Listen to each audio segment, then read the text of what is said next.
सारा क्षणिक है और आत्मा एक नित्य है। आत्मा का अनुभव बस एकमात्र नित्य है। कहन राज को कर नमन, करो महान यह काज। आप्त ज्ञान की प्राप्ति है, मंगलमय सुख साज। मंगलमय सुख साज।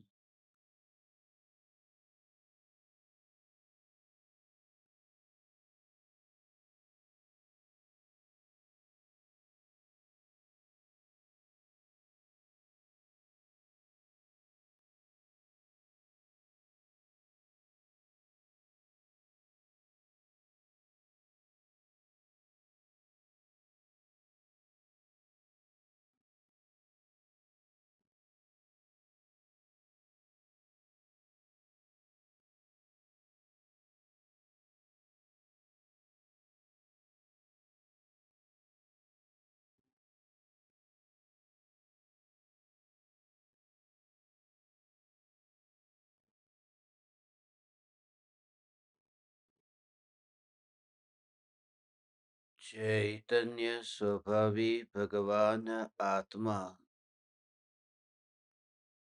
स्वयं ही चैतन्य समयसार है।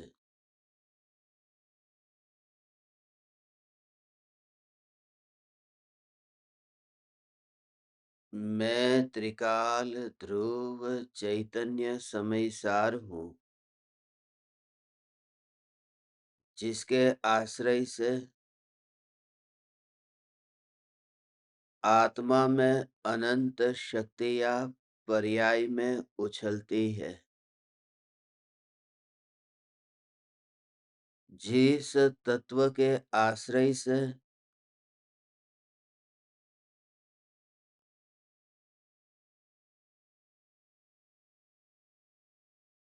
आत्मा पूर्ण निर्विकल्प अवस्था को प्राप्त होता है, उस अवस्था का आधार जो त्रिकाल ध्रुव चैतन्य तत्व है, यही मैं हूँ। स्वभाव से मैं त्रिकाल शुद्ध हूँ, अनादि अनंत एक रूप हूँ। असंख्य प्रदेशों के भेद होने पर भी मैं अखंड हूँ। अनंत गुणों के भेद होने पर भी मैं अभेद हूँ। देह होने पर भी मैं देह का पड़ोसी हूँ। राग का विकल्प होने पर भी राग चैतन्य महल के आंगन में पैदा होता है। ध्रुव चैतन्य महल में राग का अंश भी प्रविष्ट नहीं होता है। ऐसा जो ध्रुव न्यायक देव आचार्य कुंद कुंद देव ने ग्रंथाधिराज समयसार में समझाया है।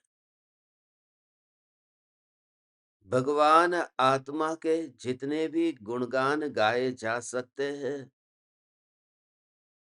उतने कम है,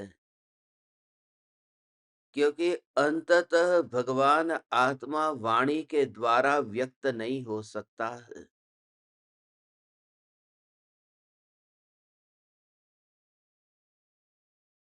जो स्वयं ही वचन से न्यारा है, जो स्वयं ही त्रिकाल मौन है, वह वाणी में व्यक्त कैसे हो सकता है? और जो वाणी स्वयं ही कुछ जानती नहीं है, वह वाणी ध्रुव स्वरूप को व्यक्त भी कैसे करेगी? इसलिए वाणी का कोलाहल और कान के साथ में वाणी का टकराना, ये सब बाहर के लोक का मेला है। जहाँ कोलाहल होता रहता है, जैसे मेले में भीड़ है और भीड़ में कोलाहल है। मगर जो व्यक्ति अपने घर से मेले में गया ही न हो और अपने घर में ही वह एकांत शांत स्वरूप का अनुभव करता हो,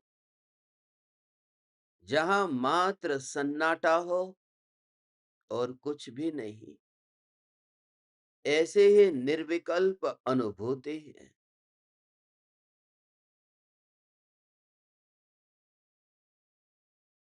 जहाँ न वाणी का कोलाहल है, जहाँ न बोलना है, न सुनना है, जहाँ न सोचना है, जहाँ न चिंतन है, जहाँ मात्र अनुभूति है और वह अनुभूति सहज है। इस अनुभूति से कोई भी जीव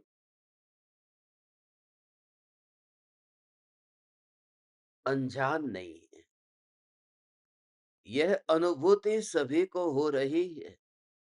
यह अनुभूति जानने में आ रही है। मगर ये जो जानने में आ रही है, यह अनुभूति मात्र मैं भगवान आत्मा हूँ, ऐसी श्रद्धा के बिना ज्ञान भी मिथ्या होता है और चारित्र भी मिथ्या होता है। आचार्य कुंद कुंद देव ने इस मिथ्या दर्शन, मिथ्या ज्ञान, मिथ्या चारित्र को 20 से लेकर 22वीं गाथा में 8 प्रकार से समझाया है। 4 जोड़े से मोह का स्वरूप बताया। जब भी आप ये मोह शब्द को सुने तो मोह का सामान्य रूप से अर्थ तो मोहनीय कर्म होता है।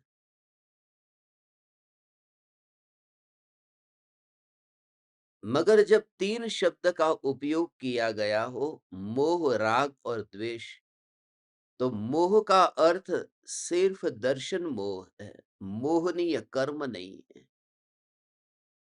क्योंकि उस मोह को वहां 2 भाग में विभाजित किया है। मोह ये पहला और राग द्वेष दूसरा।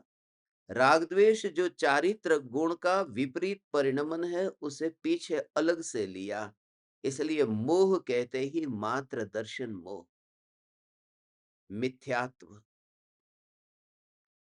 इस मिथ्यात्व का स्वरूप यहां बताया है। और इस मिथ्यात्व को इसलिए सबसे अधिक खतरनाक बताया। राग और द्वेष की तो बात ही नहीं की। ये कहा ही नहीं है कि किसी को अच्छा मानता है, किसी को बुरा मानता है। अच्छा और बुरा ये जो भाव है, ये भाव अनंत संसार का कारण नहीं है। क्योंकि अच्छा और बुरा ये भाव तो ज्ञानी को भी होता है, मगर ज्ञानी को अनंत संसार नहीं होता है। अच्छा और बुरा ये जो भाव है, ये भावों की उत्पत्ति होने पर भी स्व संवेदन प्रत्यक्ष निर्विकल्प अनुभूति हो सकती है। राग और द्वेष के होने पर भी, राग और द्वेष के विकार के भाव होने पर भी निर्विकल्प अनुभूति हो सकती है। चौथे गुणस्थान में जब आत्मा के ध्यान में लीन है और पूर्वकृत कर्म के उदय से राग और द्वेष के भाव हो ही रहे हैं, निरंतर हो रहे हैं। क्योंकि उदय का अभाव हो गया होता तो पूर्ण वितरागता प्रकट हो गई होती, मगर पूर्ण वितरागता अभी प्रकट नहीं हुई है। वह राग है, उस समय उदय में आ रहा है। यदि पूर्ण वितरागी हो गए होते तो ज्ञानी जब ध्यान में से बाहर आते हैं तो फिर उन्हें मानो भोजन करने का, पानी पीने का, दुकान पर जाने का ये विकल्प आया। जब निर्विकल्प अनुभूति के काल में वे राग और द्वेष से मुक्त हो गए थे, तो फिर ये भाव कहाँ से आया? वह भाव निरंतर चल रहा था, मगर उस भाव को अनदेखा कर दिया था। हमारे घर में बहुत सी वस्तु होती है, मगर हम अनदेखा कर देते हैं। जब हमारे जीभ पर रसगुल्ला आता है, तो वो वस्तु जैसे अनदेखी हो गई। जब ज्ञान में ज्ञान का रस चखने में आता है, तो पूर्वकृत कर्म के उदय से राग, द्वेष ये विकल्प चलते रहते हैं, मगर उन विकल्पों का लक्ष्य ज्ञानी ने छोड़ दिया है। और निर्विकल्प ध्यान में तो वहां पता भी नहीं है कि कहाँ राग और कहाँ द्वेष। इस दशा को ही कहा देह होने पर देहातीत दशा और विकल्प होने पर विकल्पातीत दशा। अघाती का उदय है कि शरीर पड़ोस में पड़ा है। घाती कर्म में चारित्र मोह का उदय है कि राग द्वेष पड़ोस में पड़े हैं। ये दोनों ही पड़ोस में हैं, मगर वो जो धारा चलती है ज्ञान की धारा, उस ज्ञान की धारा में स्वभाव की अनुभूति, ये अनुभूति, अनुभूति, अनुभूति, अनुभूति। और ये ज्ञान की धारा वो कितनी स्वतंत्र और सहज और निर्लेप है। राग और द्वेष के भाव होते हैं, मगर ये धारा की सहजता नदी के प्रवाह की तरह है। नदी का बहता पानी यदि किनारे से दोस्ती कर ले तो सागर तक पहुंच ही नहीं सकता। वह बहता रहता है, किनारा आता है, मगर किनारे से दोस्ती थोड़ी करता है। वह नदी का बहता पानी किनारे से बात भी नहीं करता। उसे पता भी नहीं है कि किनारे पर कैसे वृक्ष उगे हैं, बबूल के हैं, आम के हैं, कड़वे फल वहां पैदा होते हैं या मीठे फल पैदा होते हैं। वह पानी बह ही रहा है। पानी का जो बहना, ऐसे ही ज्ञानी को ज्ञान की धारा बहती रहती है और राग द्वेष होते हैं। वह किनारे पर है और किनारे से भी दूर गांव बसे हुए हैं। जो बहता पानी किनारे से दोस्ती नहीं करता, वह गांवों का हिसाब कहाँ रखेगा कि किसकी दुकान में क्या हुआ, किसका मकान कैसे बन रहा है, उस मकान का रंग कैसा है। वह मकान गिर तो नहीं गया न, वह मकान कितनी मंजिल का है। उस बहते पानी को कोई विकल्प नहीं होता। ऐसे ही ये दशा है। वो जो गांव है न, उस गांव का नाम है पांच इंद्रियों से बना हुआ ये गांव। ये पांच इंद्रियों का नगर है। तो आंख की स्थिति क्या है, कान की स्थिति क्या है, उसका कुछ भी नहीं पता। सिर्फ धारा चलती रहती है, ज्ञान की चानन धारा। ये बात मैंने आपको निर्विकल्प अनुभूति के संबंध में कही। निर्विकल्प अनुभूति के संबंध में ही कहा जा सकता है, अनुभूति को तो कहा ही नहीं जा सकता। ये जब धारा चलती है तब राग है, तो राग की उपस्थिति में भी निर्विकल्प ध्यान हो सकता है, मगर राग की उपस्थिति में केवल ज्ञान नहीं हो सकता। इसलिए राग इतना खतरनाक नहीं है कि निर्विकल्प अनुभूति में बाधक बने, मगर राग फिर भी खतरनाक तो है, क्योंकि केवल ज्ञान की उत्पत्ति में वह राग बाधक बनता है। मगर राग केवल ज्ञान होने में बाधक बनता है। देह तो केवल ज्ञान होने में भी बाधक नहीं बनता, क्योंकि काया की उपस्थिति में केवल ज्ञान हो सकता है, माया की उपस्थिति में केवल ज्ञान नहीं हो सकता। और माया नहीं, अनंतानुबंधी माया की उपस्थिति में तो केवल ज्ञान तो दूर, आत्मज्ञान भी नहीं हो सकता। इसलिए इस काया से किसी भी प्रकार का बैर विरोध भी नहीं करना है और अपना भी नहीं मानना है। इस अपने के संबंध में ये 3 गाथाएँ जोड़े के रूप में कही है। गाथा को फिर से हम पढ़ते हैं और फिर आज आध्यात्मिक गहरे भाव में हम प्रवेश करते हैं।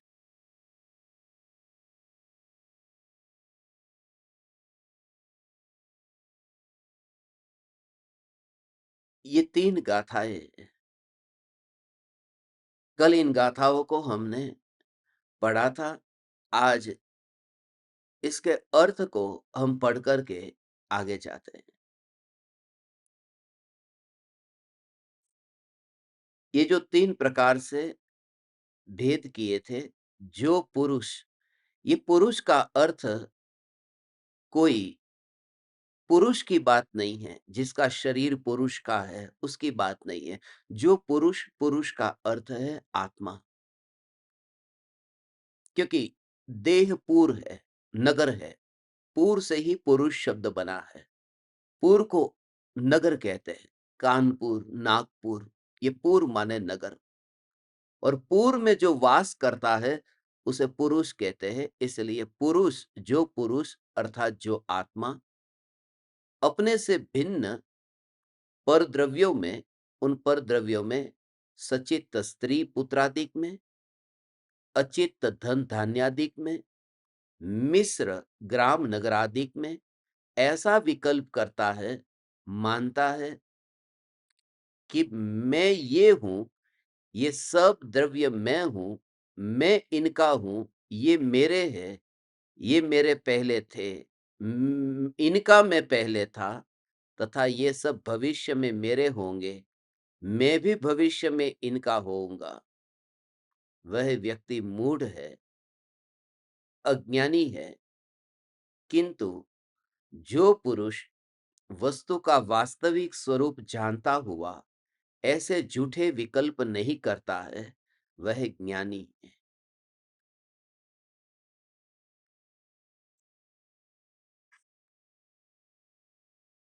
शादी होते ही सहज ही सारे परिवार से रिश्ता जुड़ जाता है। यदि पति के साथ रिश्ता टूट जाए, तो अन्य सभी रिश्ते भी टूट जाते हैं।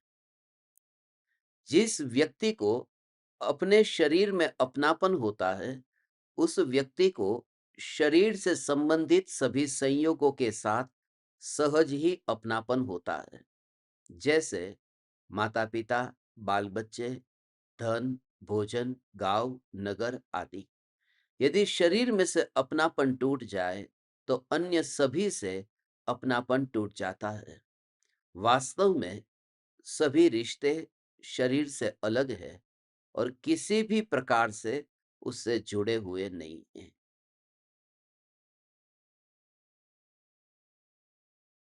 ये जो बात है, देह से अपनापन होने की वजह से ये सभी संयोगों में ऑटोमेटिक अपनापन होता है।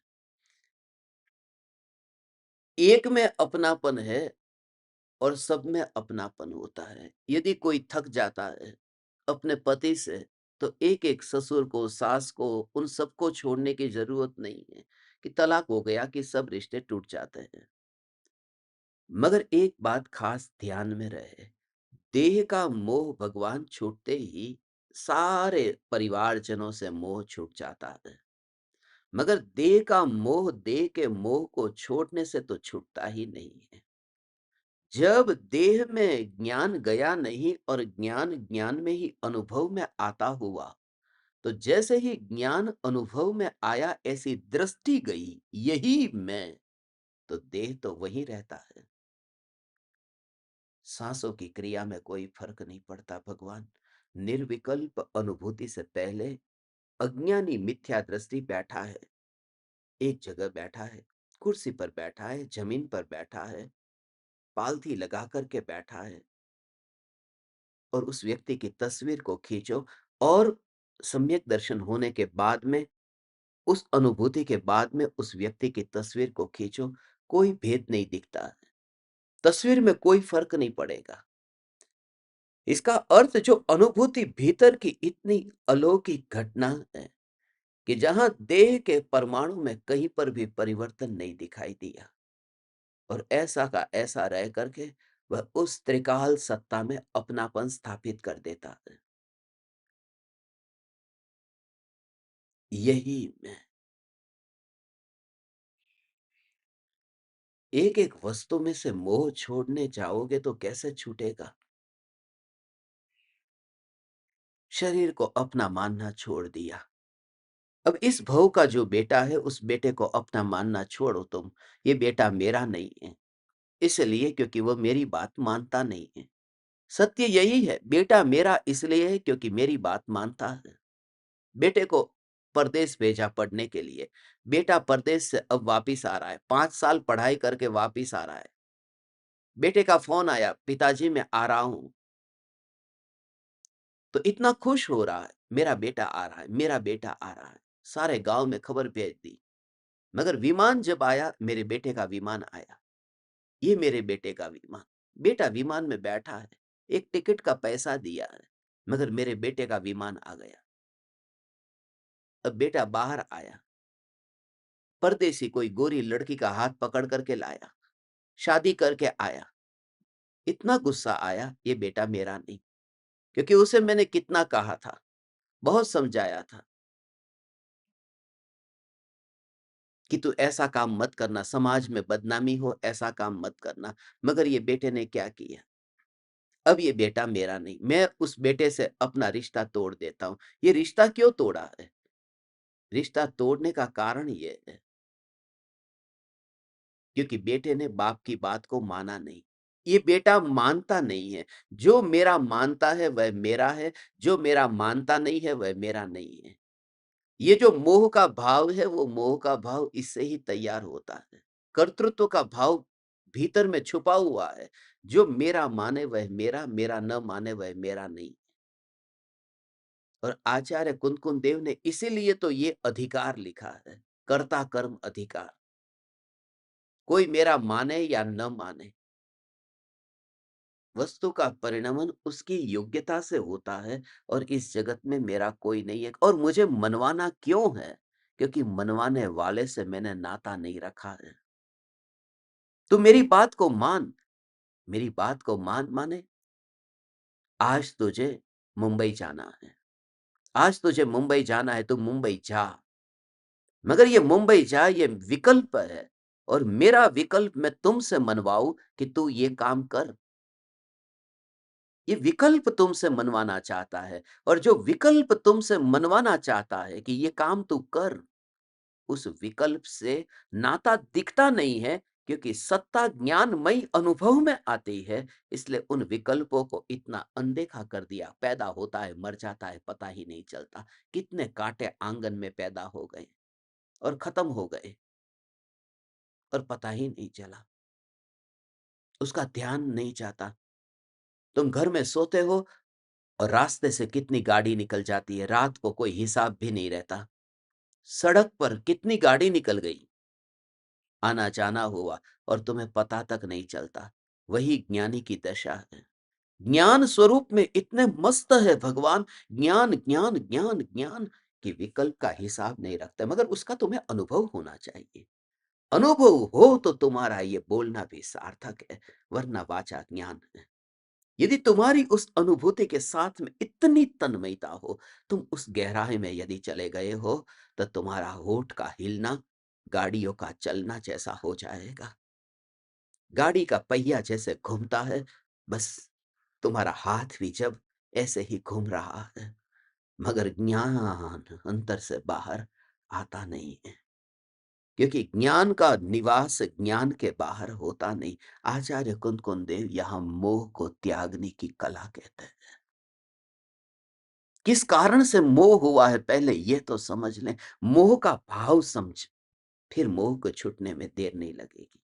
आगे तो गजब की बात आएगी कि देह से तू मोह छोड़ दे तो सबसे मोह छूट जाएगा। इस देह से मोह लगा हुआ है, इसलिए तो इस देह को जन्म देने वाले माँ बाप से मोह है। इस देह से पैदा होने वाले पुत्र पुत्री में मोह है। इस देह में मोह है, इसलिए ये देह जिनसे पैदा हुआ उनसे कोई और पैदा हुआ, ऐसे भाई-बहन में प्रेम है। दूर-दूर में ये देह जिससे पैदा हुआ था, उससे कोई और पैदा हुआ, वह भी अपना है। और फिर उसमें दूर-दूर से, फिर मामा, चाचा, भांजा, भतीजा, ये सब दूर-दूर में। जानवरों में ये रिश्ते नहीं होते। जानवरों में कोई चाचा, मामा, बुआ, भतीजा, भांजा नहीं होता। मनुष्य के ज्ञान का विकास इतना हुआ, उस ज्ञान के विकास का उपयोग उसने मामा और चाचा बनाने में किया। जानवरों ने ये काम नहीं किया। जो ज्ञान प्राप्त हुआ था, जो ज्ञान का उघाड़ था, उसे तोड़ने के लिए कि ये देह भी मैं नहीं। इसलिए कब आएगी वह मुनि दशा? वह मुनि दशा कब आएगी? और ऐसी मस्ती से तेरा कुछ भी नहीं लूटेगा। वो मस्ती आए, उससे तेरा कुछ भी नहीं लूटेगा। थोड़े दिन के लिए समाज में बदनामी होगी, मगर वह बदनामी के लिए तू तैयार रहे। वह साहस तुझ में क्यों नहीं आता? वो तैयार रहे। मैं परम कृपालु देव को साक्षी रखकर कहता हूं, मुझे मेरे मामा के कितने बेटे हैं मुझे नहीं पता। आज कोई पूछे मौसी के कितने बेटे, मुझे नहीं पता, उनके नाम नहीं पता।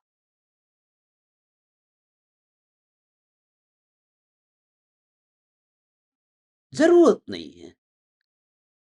मुझे उनके घर पर खाना खाने जाना नहीं, उनको मेरे घर पर खाना खाने बुलाना नहीं।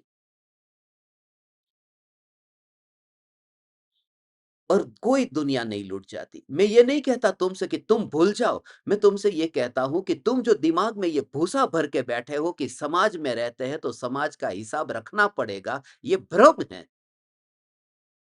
और ये वचन तुम्हें बुढ़ापे में याद आएंगे। जिस समय सब बातें तुम्हें तब याद आएगी जो मैं तुम्हें अभी कहता हूं, क्योंकि मैं मृत्यु को देख करके वापिस आकर के तुमसे कह रहा हूं। इसलिए तुम्हें सावधान कर रहा हूं। आचार्य कुंदकुन देव के ये वचन अमृत वचन है। धीरे धीरे सिमटना होगा। अब सिमटने का समय आया है, क्योंकि आचार्य कुंदकुन देव बनना है तो फिर सिमटना होगा। समाज की बदनामी, परिवार में बदनामी, कोई बदनामी नहीं। ये तेरा भ्रम है। 4 दिन बाद कोई तुझे पूछेगा भी नहीं कि तुम शादी में क्यों नहीं आए। ये भ्रम है। और दुनिया की परवाह जो नहीं करता, वही लोक के अग्रभाग पर विराजमान होता है। नहीं तो उन रानियों के आंसू पोंछने के लिए यदि बैठे रहते, तो भरत चक्रवर्ती निकल ही नहीं पाते। उन रानियों को मनाने के लिए यदि वहां रुकते, तो फिर वो मुक्ति का प्रयाण कौन करता? रानियां रोती रहती है, सिर पटकती रहती है, बालें खींचती रहती है, तड़पती रहती है। और किसी को तड़पाकर कोई मोक्ष जा सकता है? आज तक जो गए वो ऐसे ही गए हैं। तुझे अपने सीने पर पत्थर रख करके निर्णय लेना होगा। तुझे अपना कलेजा थोड़ा अब कठोर करना होगा। करुणा से भरा हृदय होगा, मगर निश्चय इतना दृढ़ होगा, वो पत्थर की तरह, पत्थर पर खींची गई लकीर की तरह। आचार्य कुंदकुन देव ये कहते, ये जो मोह का भाव पैदा होता है, ये मोह का भाव 3 पदार्थों में होता है। सचित्त में, ये माता पिता भाई बहन पुत्र पुत्री मामा चाचा ये सब में। और दूसरा अचित्त में, ये धन धान्यादि में।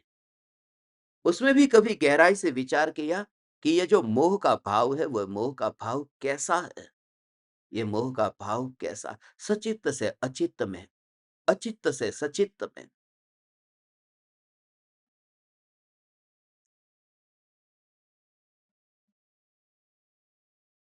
ये रूप ये मेरे है।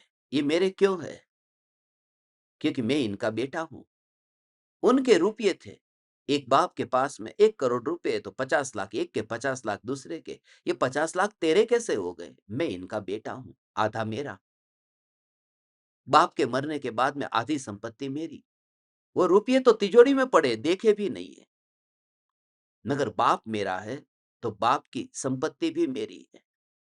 फिर दूर-दूर तक उसमें मानो अब 51 उसने लिए, 49 मैंने लिए, तो फिर कोर्ट कचहरी, फिर उसमें ही फिर ये पूरा महाभारत और रामायण।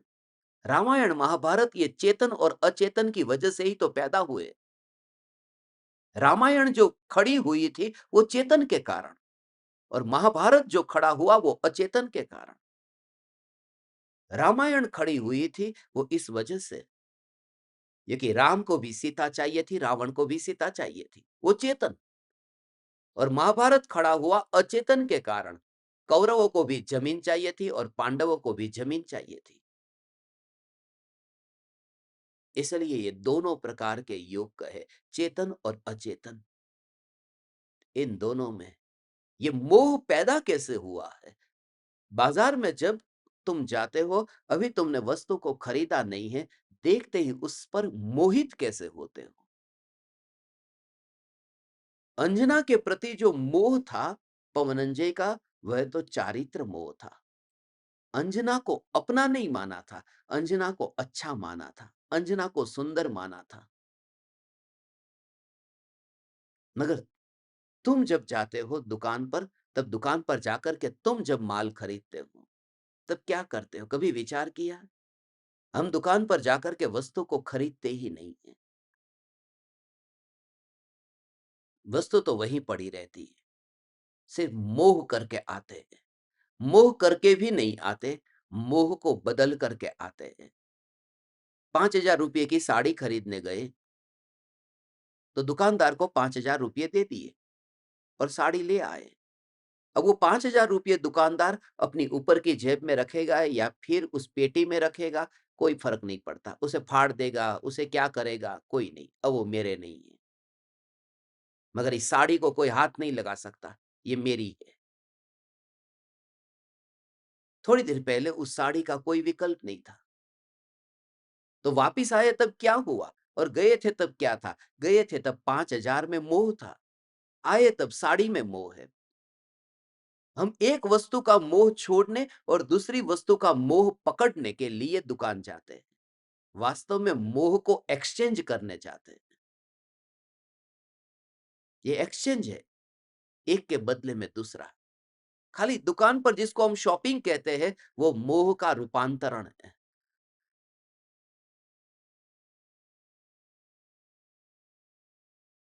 एक वस्तु को तो छोड़ दिया। ये महिलाएं खास ऐसा करती है, जो जाती है वस्तु को देख करके आंख में, जैसे आंखों के सामने अब साड़ी दिखाई दी, अब किसी ने उसको हाथ लगाया हो तो भी अब लगा नहीं सकती। वो जो मोह का भाव वहां पर देखते, अभी पैसे चुकाए नहीं है, बहन जी ये खरीद ली। कहाँ खरीद ली तूने? तूने पैसे चुकाए? तूने दाम भी पूछा? मगर तेरी नजरों में आ गई। जो ज्ञान का ज्ञेय बना, उसमें ही तूने मान लिया मेरी। अभी तो ज्ञेय बना है, मगर ज्ञेय में ही अपनापन हो गया। तो तू दुकान जाना बंद नहीं करेगी, तू साड़ी खरीदना बंद नहीं करेगी। मगर तेरे पर्स में 5,000 रुपये है, उसका मालिक यदि तूने अपने को नहीं माना, तो फिर साड़ी का मालिक भी अपने को नहीं मानेगी। इसका भाव समझे। जिसके बदले में जो वस्तु मिलती है, जब 5,000 रुपये मेरे नहीं है, तो साड़ी मेरी कैसे हुई? जिसके बदले में मैं लेकर आता हूं, वही मेरा नहीं, तो वो वस्तु मेरी कैसे हुई? अब ये देह जो मिला है, ये देह तो कर्म के उदय से मिला है। बहु पुण्य केरा पूंज थी, शुभ देह मानव न मळ्यो। ये शुभ देह जो मानव का मिला है, वो पुण्य के उदय से मिला है। क्या पुण्य मेरा था? मगर पुण्य बंधा था, तभी तो उदय में आया। वो 5,000 रुपये कभी सेव करके रखे थे, तभी तो साड़ी खरीदी। तो पुण्य को मेरा मानना पड़ेगा, क्योंकि पुण्य के बदले में ये देह मिला है। मगर पुण्य किसके बदले में मिला? शुभ भाव से। कोई अच्छे भाव भाए थे कि पुण्य बंधा था, उसके एक्सचेंज में पुण्य आया था। तो वो भाव क्या मेरे थे? जिन भावों के एक्सचेंज में पुण्य आया था, तो 3 एक्सचेंज हो गए। एक तो ये कि देह मिला, मगर देह जिससे मिला है, वह तो पुण्य से मिला, और पुण्य जिससे बंधा है, वह तो भावों से बंधा है। तो ये देह हो गया नो कर्म, ये पुण्य हो गया द्रव्य कर्म, और जो शुभ भाव से पुण्य बंधा था, वो भाव कर्म। वो जो राग का भाव हुआ है, भगवान की पूजा करने का भाव आया और पुण्य बंधा और उत्तम अनुकूल योग मिले। तो ये जो तीनों, उसमें वो जो राग का भाव हुआ, वो राग का भाव यदि मेरा होता, तो पुण्य मेरा होता, पुण्य मेरा होता तो देह भी मेरा होता। मगर वो राग का भाव मेरा क्यों नहीं है? क्योंकि राग में चैतन्यपना नहीं है और मैं चैतन्य हूं। अपने स्वभाव के समीप जाकर के स्वभाव का अनुभव करने वाला व्यक्ति तन्मय होता ही नहीं है फिर। इसलिए देह के साथ में ज्ञानी चलता नहीं। मोह को पलटने की बात ही नहीं है, यह बात ही नहीं है। बस इसलिए तो वहां पर ऐसे ही देखता है। स्मशान में जब राख को देखे, हड्डियों को देखे, तो हड्डी को देखते समय मैं घड़ा लेकर के उन हड्डियों को इकट्ठी करने नहीं चाहता। क्यों नहीं जाता? क्योंकि वो हड्डी का मालिक मैं थोड़ी हूं। वो शरीर मेरे रिश्तेदार का नहीं था। जिनके रिश्तेदार का शरीर है, वो हड्डियों को इकट्ठा करके गंगा में बहाने जाते हैं, क्योंकि वो उसी का रूपांतरण हुआ। शरीर के बदले में हड्डियां पड़ी है। मगर इस देह में मुझे अपना ज्ञान कहीं फैलता हुआ नहीं दिखता है। अनुभव अनुभव अनुभव, अटेंशन डाइवर्ट हो जाता है। ज्ञान ज्ञान ज्ञान ज्ञान ज्ञान, और किस एक पदार्थ में से अपनापन छोड़ने चाहे, तो पदार्थ कितने हैं? किन किन पदार्थों में से अपनापन छोड़ोगे? तुम कहते हो ना, अब मैंने, बस मुझे अभी बेटे का मोह था, वो मोह कम हो गया है।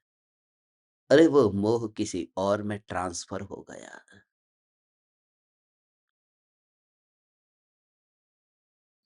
ये मोह एक जगह से दूसरी जगह मुड़ गया है। हमारे मोह ट्रांसफर होते हैं। पति के प्रति जितना मोह था, बेटा पैदा हुआ, अब पति के लिए समय नहीं है, बेटे के लिए समय है। दूसरा बेटा पैदा हुआ, फिर और मोह का बंटवारा हुआ। पति को दुकान में धन कमाने का इतना मोह है कि पत्नी ने खाना खाया जीवन में कभी पूछा नहीं। ये मोह जहां इतना बंध जाता है, उसे हम कहते हैं कि इसे तो मोह है ही नहीं। हम अनंत बार मुनि हुए और मोह ऐसा ही पड़ा रहा। जब हम मुनि हुए थे, उस समय भी पीछे कमंडलू का मोह था। ये पीछे मेरी है, ये कमंडल मेरा है। पीछे और कमंडलू का मोह तो समझ में भी आए। जिस पेड़ के नीचे बैठ करके चिंतन कर रहा था, उस पेड़ के नीचे बैठा, तो उस पेड़ से मोह हो गया। उस पेड़ को काटने वाला कोई लकड़हारा आया, तो उस लकड़हारे से द्वेष हो गया। फिर उस लकड़हारे की मृत्यु हो गई, तो थोड़ी खुशी भी हुई। न जाने ऐसी परंपरा कितनी चलती है। उसे रोकने के लिए सद्गुरु का सानिध्य चाहिए। बस ये सानिध्य, ये समय सार पर जो सत्संग है, ये धर्म सभा है, ये समोसरण है। ये कुंद कुंद आचार्य देव का ये शुद्ध माल है कि तेरा मोह कहां कहां कहां कहां फैलता है, उसका गहराई से तू सूक्ष्म अवलोकन कर, और फिर उसे तू दूर कर। मगर उसे दूर करने से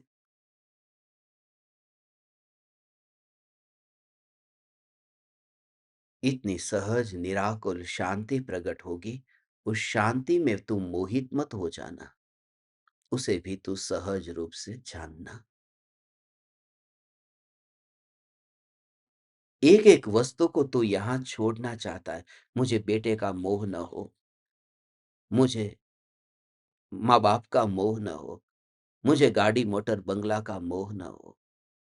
इसलिए तो उनसे नज़र मोड़ करके बैठ गया। मगर तुझे पता है जाति स्मरण ज्ञान में पूर्व के कितने रिश्तेदार स्मरण में आ जाए, उस समय वो ज्ञान में आएँगे तू क्या करेगा? एक बेटे से तूने मुँह मोड़ लिया, मगर पूर्व भव के हजारों बेटे यदि तेरे ज्ञान में जानने में आए तो? इसलिए मैं आपसे यह भी कहता हूँ, मुँह मोड़ना ये समाधान नहीं है, ये उपदेश की भाषा है। सत्य यह है कि ज्ञान को ग्रहण ऐसा कर कि जाति स्मरण ज्ञान नहीं, केवल ज्ञान में अनंत काल का, भूतकाल का बुरा इतिहास, माता-पिता, भाई-बहन, अनंत भव के ज्ञान में जल के तो भी कुछ न हो। उस दशा को यहाँ से दृढ़ करना है, ये बीज डालना है। और बीज क्या? कि ज्ञान तो हो, मगर मोह न हो। सब जानता होने पर भी मोहित नहीं होता। तुम कहते हो मैं तो जानता भी नहीं हूँ और मोह करता भी नहीं हूँ, इसलिए आनंद में रहता हूँ। यह आनंद का कारण नहीं हो सकता। इसलिए क्योंकि टेबल, कुर्सी, जड़ वस्तु, पुद्गल, पुद्गल कुछ जानता भी नहीं है और पुद्गल किसी में मोह भी नहीं करता। तो क्या वो आनंद में है? कुर्सी को किसी के प्रति मोह भी नहीं है और कुर्सी किसी को जानती भी नहीं है। तो कुर्सी क्या आनंद में है? यहां यह है कि जो जानता होने पर भी मोह नहीं करता, वही ज्ञानी है। न जाने और न मोह करे वे तो सब जड़ पदार्थ है। लोकालोक को जान करके भी जो मोहित नहीं होते, वे परमात्मा हैं। और ये जानने में आ जाए, इस भव में पिता है, पूर्व भव में कुत्ता था, वो स्मरण हो गया। ये हालत हो जाए तो कैसा बर्ताव करना होगा, कैसे क्या करे?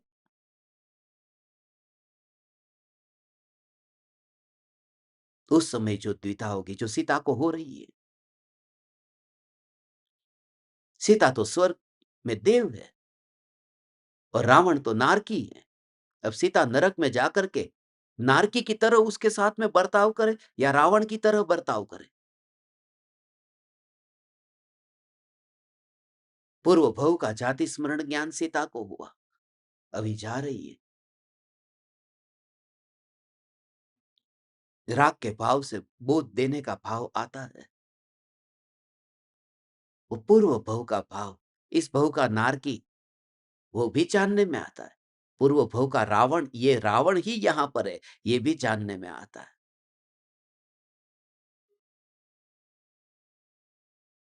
और करुणा भी उपजती है।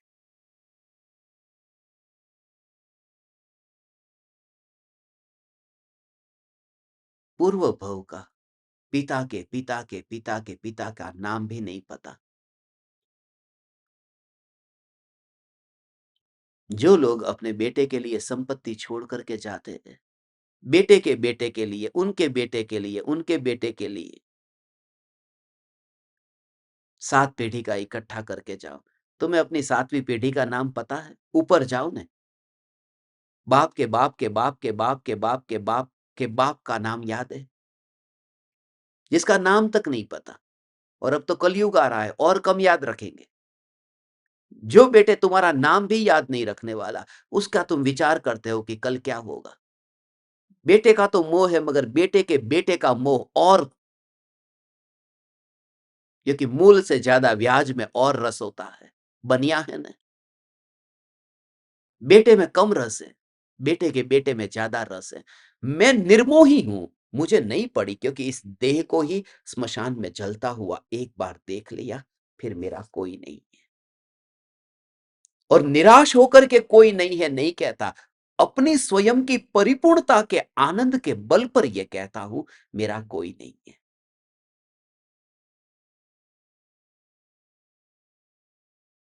हे चैतन्य परमात्मा, आपको भी यहीं आना होगा। देह से मोहित हुए बिना, देह के विशेषों में गए बिना, देह के परमाणुओं से तन्मय हुए बिना, फिर देह से संबंधित जो भी हो, माता-पिता, भाई-बहन, कुल, परंपरा, रूप, जाति, वेश, इन सब से अलग होना होगा। ये अक्कड़ता छोड़नी होगी। मैं जैन हूँ, तुझे पता नहीं तेरा बाप का बाप का बाप कौन था? तुझे हीनता छोड़नी पड़ेगी, मैं मुसलमान हूँ, क्योंकि तुझे यह भी पता नहीं कि तेरे बाप के बाप के बाप का नाम क्या था। इन सब में से निकलना होगा। और जो धर्म की आड़ में ये जाति को खड़ी करते हैं, उनको भी पता नहीं है, धर्म का कुछ नहीं जाना। जिन्होंने धर्म का जाना है, वहां देह तो आता ही नहीं। पाकिस्तान में मेरा प्रवचन था मोहम्मद जिन्ना पब्लिक लाइब्रेरी में लाहौर में। मगर उस प्रवचन में जितने मुस्लिम आए थे, उनमें से ज्यादातर मुस्लिमों का यही कहना था, जो मुझे लेकर गए थे गुजरानवाला के जैन टेम्पल में, जिनका एक ही कहना था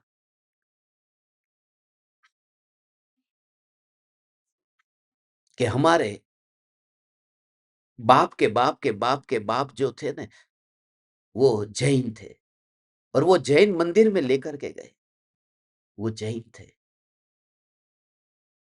विचार करो, आज हम उसको मुसलमान कहते हैं, वो नमाज पढ़ते, दिन में 5 बार नमाज पढ़ते हैं। किसको तुम मुसलमान कहोगे? किसको तुम जैन कहोगे? और ये तो 100 150 साल पहले की बात है, 100 साल पहले की बात है, 100 साल पहले की। 100 साल भी कहाँ पूरे हुए अभी। मगर संस्कार वो आ गए कि हम तो मुसलमान हैं। कौन किसका इतिहास जानता है? किसको किसकी पड़ी है? अभिनेत्री थी ने, मीना कुमारी का नाम सुना है? कितनी अच्छी अभिनेत्री मीना कुमारी। ब्राह्मण नहीं थी। नाम तो कितना अच्छा लगता है, जैसे कन्याकुमारी, ऐसे ही मीना कुमारी। प्योर कट्टर मुसलमान थी, जन्म से ही नमाज पढ़ती थी। महज बिन उसका नाम था। मधुबाला का नाम सुना है? मधुबाला, मधुबाला कोई हिंदू नहीं थी, मुमताज थी। उसका असली नाम मुमताज था। उसका बाप, उसकी माँ दोनों मुसलमान थे, कट्टर मुसलमान थे। कैसे तुमने जान लिया ये जैन है, ये हिंदू है, ये ब्राह्मण है, ये पटेल है? कैसे जान लिया तुमने? इसलिए आचार्य कुंदकुंद देव का समयसार जिसके हाथ में गया, और जो जातिवाद, कुलवाद, संप्रदायवाद उससे उठ न पाया, उसने तो समयसार को गंदा किया। यहाँ ये कहते हैं, देह से मोह जब छूट जाता है, तो ये कुछ दिखाई ही नहीं देता। और बड़े-बड़े पंडित भी इस चपेट में आ जाते हैं। कौन जैन, कौन अजैन? इन्होंने इतने हरिजनों को जैन बना दिया, इतने भंगी को जैन बना दिया, इतने चमार को जैन बना दिया। क्या सिर्फ इतना पर्याप्त नहीं था कि कोई आत्मा भटका हुआ अध्यात्म के मार्ग पर आया?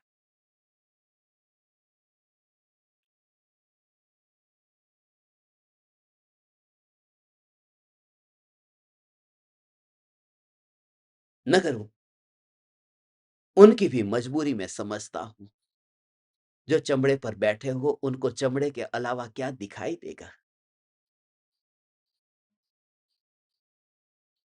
जब देह का मोह छूट जाता है, तो सब संयोगों का मोह छूट जाता है, फिर विशेषों में जाता ही नहीं है।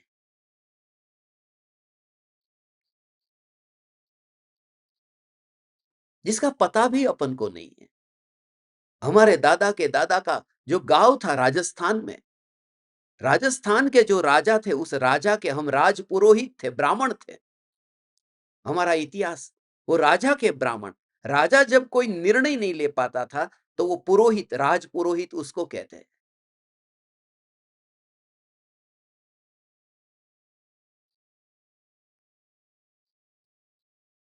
अब मैं उसका ठेका लेकर के बैठूं कि मैं राजा का जो पुरोहित था, उसका वंशज हूँ। अब मुझे पता भी नहीं है उस बाप के बाप के बाप के बाप का नाम क्या था जो राजस्थान में था। जब पाथावाड़ा में शिविर हुई थी तब शिविर में से हम लोग वहां गए थे कुछ ज्ञान दीपकों को लेकर के कि चलो आपको बताता हूं मेरे बाप के बाप के बाप का गांव कहां पर है। मगर उससे मिलता क्या है? जिंदगी बर्बाद हुई।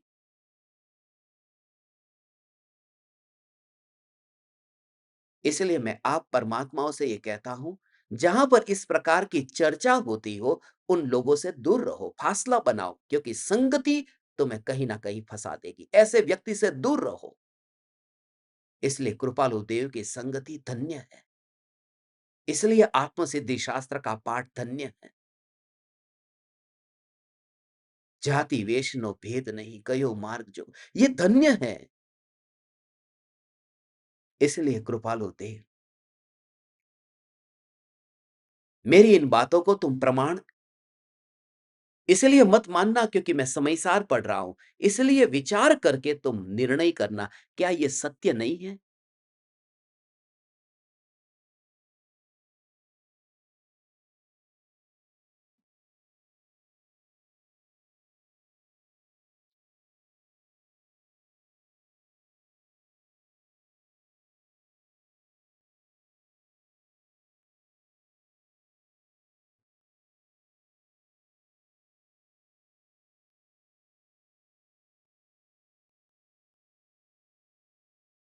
हम कहीं उन पंडितों की तरह कोरे न रह जाए।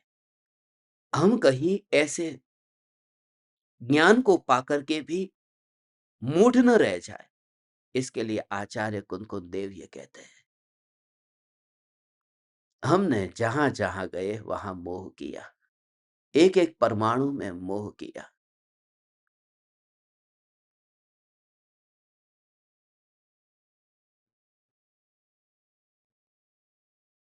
और जो शरीर के परमाणु निरंतर बदलते रहते हैं, निरंतर निरंतर निरंतर निरंतर निरंतर पलटते रहते हैं।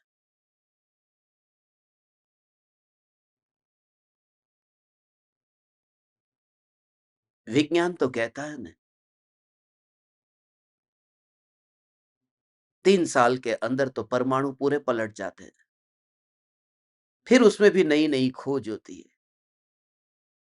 अब तो यहां तक खोज पहुंची कि 6 महीने में ही पलट जाते हैं। ये एक भी परमाणु शरीर में वह नहीं रहता जो आज है और वो बदल गया। होता है, शरीर ऐसे पलट जाता है।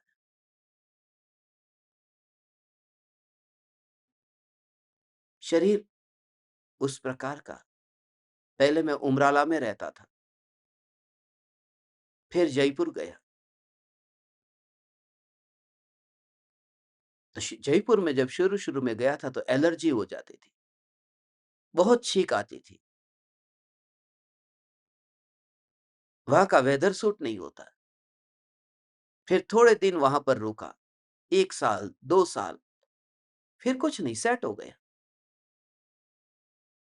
फिर उमराला जब जाता था तो वहां छींक आती थी,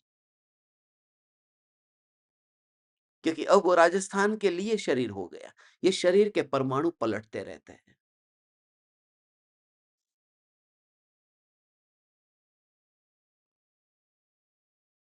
ये एनआरआई लोगों को वो सूट नहीं होता भारत का वातावरण।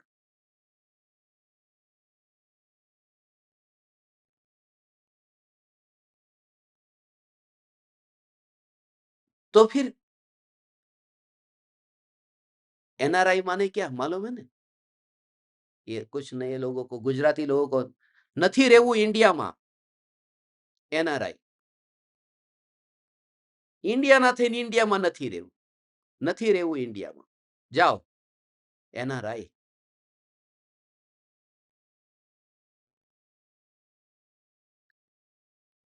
शरीर बदलता है, किन परमाणुओं को मैं अपना मानूं? अभी यहाँ है, जो पेट में अभी यहाँ पर है, थोड़ी देर के बाद में कहाँ जाएगा?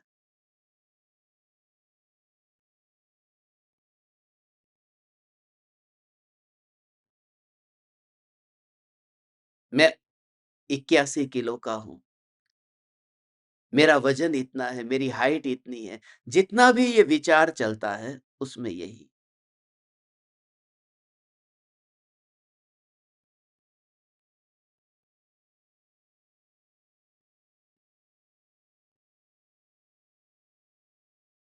साँस जैसे कुछ समय में नई-नई बदलती हुई दिखाई देती है और मैं साँस में मोह नहीं करता, जो साँस गई। ऐसे ही इस देह के परमाणु में मोह तुम्हारा छूट जाएगा। तुम सुन रहे हो ना, तुम प्रयोग कर रहे हो ना। कल रात्रि में भी धर्म सभा का सेशन पूरा होने के बाद में कुछ ज्ञान दीपकों के, धर्म शिष्यों के आज सुबह मैंने मैसेज पढ़े। बहुत आनंदित हुआ मैं आपके मैसेज पढ़ कर के। जिस तरह से आपने प्रयोग किया है, अहमदाबाद से, मुंबई से, उड़ीसा से, आज सुबह मेरे पास में जो आपने जो प्रयोग किया है, बस मैं वही चाहता हूँ। सुनने के साथ-साथ में आप ऐसे प्रयोग करें। और शाम का धर्म सभा का सेशन सिर्फ प्रयोग के लिए है, वह आप करना चाहे तो। आज शाम को अपन फिर से धर्म सभा के लिए मिलेंगे। अभी 2 दिन है, परसों तो फिर मैं यहाँ से निकल जाऊँगा, तो फिर सत्संग का समय फिर थोड़ा सुबह का शाम, शाम का सुबह उस टाइप से होगा, तो थोड़े दिन आपको एडजस्ट करना पड़ेगा। मगर एक भी सत्संग किसी का नहीं छूटा हो, आज 21 गाथा हुई। ऐसा कोई है, एक भी सत्संग न छूटा हो? हाथ ऊँचा करो तो पता चले। अरे वाह! बहुत अच्छा। सब के सब ऐसे ही है, होंगे 2-4 ऐसे जिनका छूटा होगा। बाकी बहुत आनंदित हूँ भगवान, आप परमात्माओं से मिल कर के, आप जो सुन रहे हो, सुन कर के इस अवसर को मत गँवाना, चिंतन करना कि एक भी परमाणु को छोड़ने की बात नहीं है, उसका मोह भी कहाँ छोड़ना है। मोह भी कहाँ छोड़ना है, क्योंकि जिसको छोड़ने की बात मैं करता हूँ, वह मोह ज्ञान में, अनुभव में नहीं आता है। दर्पण में दर्पण में दर्पण में मोर भी नहीं है और मोर की परछाई भी नहीं है। परछाई भी बाहर है, मोर भी बाहर है। आत्मा के ज्ञान की पर्याय में देह तो नहीं है, राग की परछाई भी नहीं है। दर्पण को जब मैं छूऊंगा तो न मैं मोर को छूऊंगा, न मैं मोर की परछाई को छूऊंगा। जो स्पर्श ना होगी है तो ज्ञान ज्ञान ज्ञान, ऐसा ज्ञान ज्ञान उसमें पूरा स्वभाव ग्रहण करके तुम अपने स्वरूप में ऐसे स्थित हो जाओ। भगवान, आप परमात्माओं के लिए अनंत अनंत प्रार्थना करता हूँ। अनंत वंदन, अनंत प्रणाम। चैतन्य समय सार, चैतन्य समय सार, चैतन्य समय सार।